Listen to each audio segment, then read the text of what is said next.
everyone, this is SOFIAOSFOUR and welcome on my podcast on healing wounds with the Osfour Self-Coaching model. Today I'm super excited because this is the first episode of my first podcast. I've never had a podcast before, so this is a first for me. And the reason I wanted to have a podcast was because with the masterclass I'm doing, with sending a video once a month at the moment, and talking about my coaching model and talking about, healing wounds, but more specifically, choosing a subject as I have chosen this month, Catherine of Aragon. The video, the way they build, they are already like quite long, because inside the video, I always have to put, explain people what is the model about and what are the 5 postures, because for me, it's important that whoever is going to watch this masterclass really leaves with something solid, they really learn something. So the videos are really, I made it as short as possible, but they're still 1 hour video, right? And, but even in this 1 hour video, the part that is the most important, in my opinion, is the analyze part, of course, where I really take the subject and I help you analyzing, and through that observation, then you can learn how to do it for yourself and how to use the model for yourself. However, 1 hour is very little when you think about the subject, because there's so much to say when we're talking about healing. When there's so much to say about the model that it's impossible for me to put that into one video. So the podcast, which will be posted every Wednesday, is there to support, the video of the month, because at the moment I will make 1 video a month and then support and follow that video with this, podcast once a week. There will be, for you to know, a webinar every Sunday that will start to do in the following week. So just stay attuned, Anyway, so you guys, let's start this video and this podcast, right? Hello everyone, and welcome back on my podcast. My name is SOFIAOSFOUR, and I am a mentor, a life coach, and the creator of the Osfour Self-Coaching model. In this video today, I'm going to answer the question, why have I created the Osfour Self-Coaching model? So the reason I have created this model, it comes, for a long period of my life, and really since childhood, I could say. And there was always like a theme that came back again and again in my mind, from, I would say, the age of, 8 or 9 years old, I remember, I think that the first time I had that question in my mind, and anyone who knows me knows that I'm dyslexic. It was pretty tough growing up as a kid. And I remember that there was a moment where I was in school and I was struggling a lot, and the behaviors of the teacher were just very questionable on multiple levels. And I used to think to myself, but that method that you're using cannot be the way to produce a human being of quality, And as year passed, I went to school, and I left school very early, in fact, at 16 years old. And once I left school, I was just so relieved, because the experience was just so traumatic for me. And I remember on my last day leaving school, I just went home and I just fell asleep on my bed. And I knew in some level that these 10 years of school have been traumatic to me. And I knew also that I had to do some healing, but I just couldn't really grasp the level of healing I would need to do, if that makes sense. And I also felt like, I was on my own, and I was, in fact. Anyway, I moved towards all, I finished my all the way to my, I would say, 24 years old. And then there's a moment, really like a moment where, for me, this whole journey starts of creating this model. And it's when I'm around like 24, I think, and I'm going through a very tough time. And I think you could say in so many ways I was depressed, I was facing depression. And there's a morning and I'm at work and I'm like thinking about this, I'm going through a very difficult breakup, and I'm thinking, all morning, and at some point anyway, I started crying, at 12 o'clock, I remember I started crying. And in that moment, I had this deep and profound realization, which I never had before, because I always had to deal throughout my life with, sort of melancholia, what I would call, building depression, really. But I would wake up and just feel sad. And of course, looking back at the trauma of going to school, always failing, being humiliated and stuff like that, I understand what I was, I would wake up randomly and feel sad. But that sadness built up over the years. And by the time I was 23 years old, I'm just really, I think, at that time, someone who could have been declared depressed.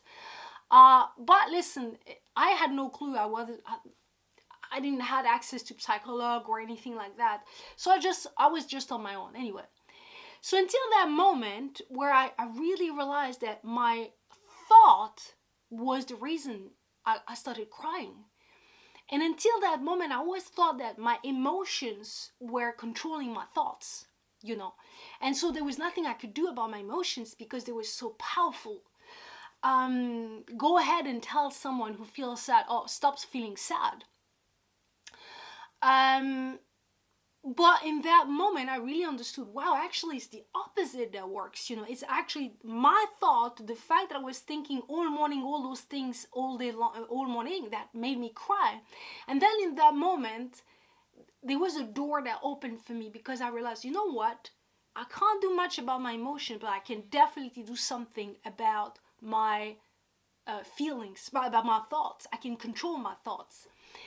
And in that moment, this journey really started for me because the second thing that I thought after I had this big realization was, why don't we learn that at school? Why is it that things like that, so basic about how I function as a human being, is not taught to me? And then you could say that this was check one. And throughout the rest of my life, I had moments like that where I was like, why don't we learn that at school? Why am I not being taught that skill? And the thing is that because school was so painful and difficult for me, I remember, for instance, there was a point in school where we had to do geometry, and I was like, listen, writing was difficult, math was a nightmare. And I remember I spent like month and month doing this geometry, and I hated it, and it was painful, and I was just always like end up in a corner or something.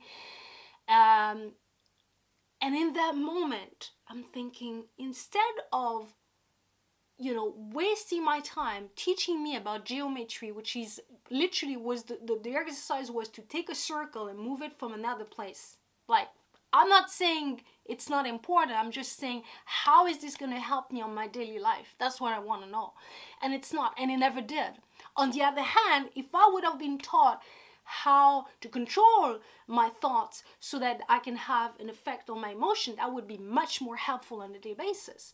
So throughout the rest of my life, I had moments like this where there were things that were happening. I'm like, why don't we learn that at school? Why don't we learn that at school? Anyway, moving forward, and the thing is that if you know me, you know that I'm a person who has always been so driven to get better. I could sense that something was up, but I could not point my fingers into it. But I was always driven to get better, to better myself, to heal myself.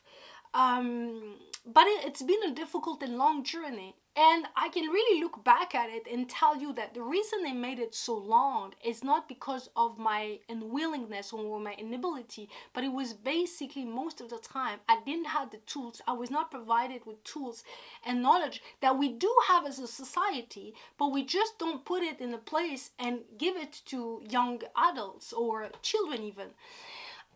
So what you end up doing is like you have to read lots of books here and there and slowly and because I was so willing to learn, then eventually I've learned.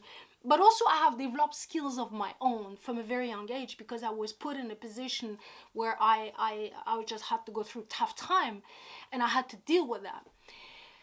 Anyway, so moving forward, I remember there's a day I'm back in my small town in Switzerland, and I meet old friends from school, and I remember I'm starting to talk to her, and within a second that we start talking, we haven't seen each other for so long, she literally in like 10 minutes tell me all about what happened in her life. Like literally no details is missing.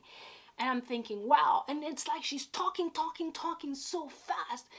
And it felt to me, my thought in that moment is like, wow, it's like she's been through all this stuff, but she was never able to digest that.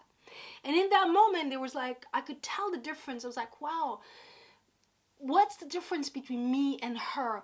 And I was thinking, well, I have been through tough time also through this time, but I don't feel it, because in her case it was almost like a diarrhea. It's like, you know, when you eat so much that at some point you either it goes down or it goes out because it's too much. And in her case, it just had to go out. And I'm thinking in that moment, wow, what is the difference between me and her? And I thought to myself, the difference is that we both have been through tough time, but she has not been able to digest that, you know, so it's just there. And as soon as she meets someone or anyone, she's like, you know, she just needs to speak it. Not in a bad way, not in a disrespectful way, because I did listen and I understood that, you know, there's a lot of pain that is connected to that. But as an observer, I'm thinking, wow, it's tough when you go through tough time and you reach a point where you can't digest it anymore, you know. And I really relate that to eating. You're eating too much and then your body cannot do the work anymore of digesting and rejecting all the bad things that are about that experience. And so the idea of creating the model was already there, because in many ways, you know, I was doing this in my daily life. You know, I've been through tough time in many ways. I had to learn to digest that because, you know, from very young age, I was like put in a position where I had to digest lots of tough things to swallow. And then the second point is that I'm moving forward, you know, now I live in London and it's the middle of, you know, the lockdown and coronavirus things and stuff. And I'm doing lots of coaching and I'm working with this young lady, you know, and I remember at some point, you know, having this conversation, and she's in a situation with her family, blah, blah, blah. And basically I understood from that conversation that within her family structure, she's learned that she's responsible for everybody's happiness, right? And I thought to myself, wow, that's a lot, you know. Nobody's responsible for all the happiness of all the people. But moreover is that whatever situation was going on, she felt as though she was responsible for everything. So let's say we are in a relationship and I'm responsible for me and for you. So what you do is in a way my fault, and what I do is also my fault. So that's very heavy things to carry. And in fact, in her daily relationship, she had that same structure because she'd been taught that way in her childhood. And I thought to myself, wow, this lady, which is, you know, she was a young lady, but she was in her 30s. I thought, wow, how come at 30 years old, she doesn't yet have the notion, she has been not taught the notion that she's not responsible for all the relationship. And I thought, wow, here's somebody who's extremely educated and who just been taught wrong because of the environment she grew up in. And that is affecting her life in a major way. And not just at home, but also in a relationship, at work. I mean, any relationship, you know, when you think you're responsible for everybody, not only it's a lot, but it's impossible to manage. And I thought to myself, if only I could like take all the knowledge that I've gathered over the years and make it like in my head, I hadn't had a model, but like something, you know, that was like just structure and a process that anyone could use. And so slowly the idea of creating a model started to grow in my mind. And finally, really the last part was that I just finished back in that time my master in NLP, and I had to present a work for me to get my master practitioner in NLP. And this is where all the things came into my mind, and I was like, you know what, I'm gonna create a model where all the knowledge that I have, I could give it to someone, I could teach someone. And so this is where the Osfour Self-Coaching model was really born. I started to work on it for the last 3 years now, doing it, redoing it again and again and again. And ultimately, the model is based on a natural process that we have as a human being. Because we are all have the ability to heal a situation. But what I realize is that very often people get lost in that process because there's so much emotions that involved, relationship, and stuff like that. And so although the process is natural, what was missing is a structure for that. And that's exactly what I did. I structured the model in a manner that now it's organized and anyone can learn the model and then move forward from there. And so this is how and why the reason I've created the model, really because I wanted to basically all the knowledge that I gather. And by the way, I want to say the knowledge that I gather was knowledge that was already there. It was just not organized in a manner that you could just inject that into a human being, so that they can behave and be different. Because for me, what helped me really, I should add this, but obviously what I inspired myself from was coaching, NLP, and my own knowledge of what I've learned in my life. And I took those three things, and I create a model. But the thing is that what really helped me, of course, in my own life was coaching and NLP. To learn this stuff has helped me tremendously because, and that was maybe I forgot to say that, but that would be the fourth reason that inspired me to create this model. Because during the lockdown I was working, and I remember specifically there was a day where I was in a situation and I literally self-coach myself, and the principle of the model is that you learn this stuff and then you are able to self-coach yourself. And in that moment, I already knew that learning NLP and coaching was really helpful for me. I could already count how it has majorly advanced the quality of my life, just because it changes the way I was as a person. But in that moment, really was extraordinary. You see, I was in this situation and I was feeling things, but I just couldn't. I was just responding to things. And in that moment, I just stopped and I thought to myself, Sophia, what is it that you're feeling? And I remember I shouted out loud, I feel guilty. And this was coming from a very deep trauma from my childhood. And I was able to coach myself in that moment where I was able to take that thing which was so old and turn it around. And I thought to myself, wow, that is so powerful. I just literally coach myself, literally. And in that moment I realized, look, there's so many times in our lives where you're just alone. You are on your own, right? And not everybody, you can't just run to a therapist or coach or whatever every second of every day. There's things that you can and that you should be able to deal with yourself. I'm not saying don't go to your therapist, or I'm not saying that, because those people are very important. It's important that you ask for help, of course. But what I realized is that there's so much we can do on our own, that when you go to a therapist, then it's really when something is really important. And I thought to myself, but why is it that people are not doing this stuff? Well, it's just because they don't know this stuff. The rules, the knowledge, the skills that I have developed is because, of course, some of it belongs to me. Some of it also belonged to knowledge that was already there available and I was able to access to it. So the model basically combined all of that.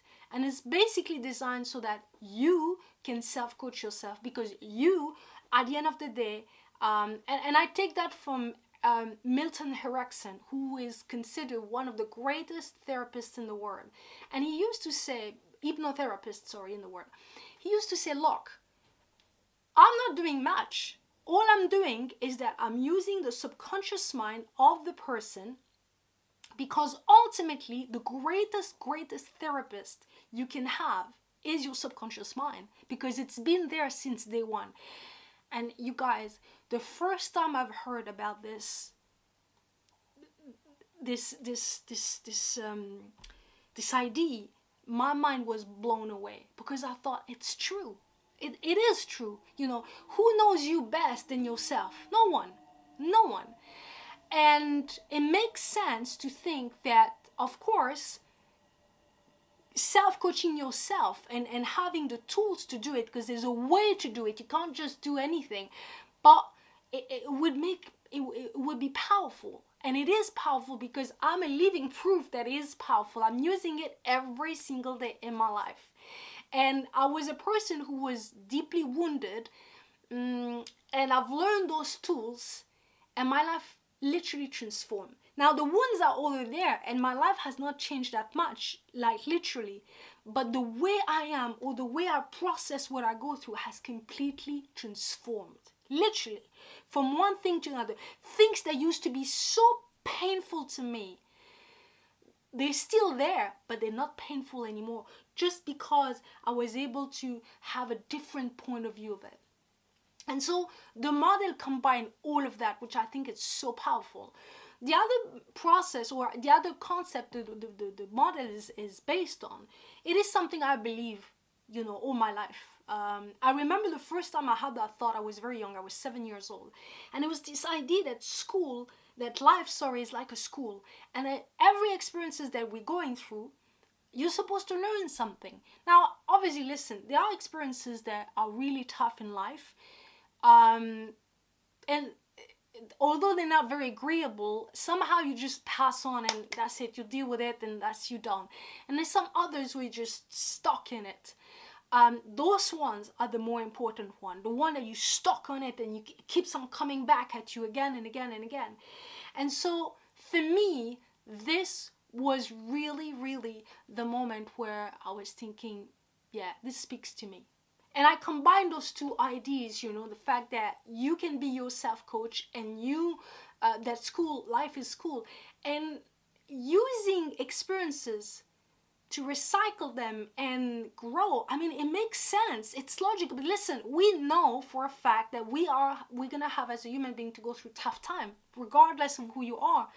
So why not use those things to learn from them? That's always been my drive in my life. I thought, you know, Sophia, and I remember the first time I said that to myself, I was 7 years old. And this is when school was starting to be seriously tough. And I thought to myself, Sophia, if this experience is in your life, it's because you have something to learn from it. So learn from it.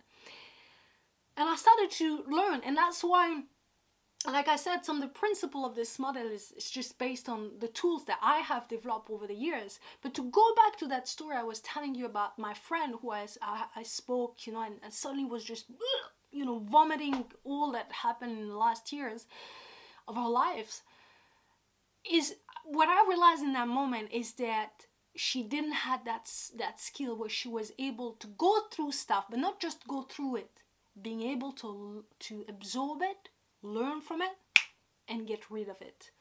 And this is where the four, you know, parts of the model started to build in my mind, you know, slowly. And slowly, I was able to build this model.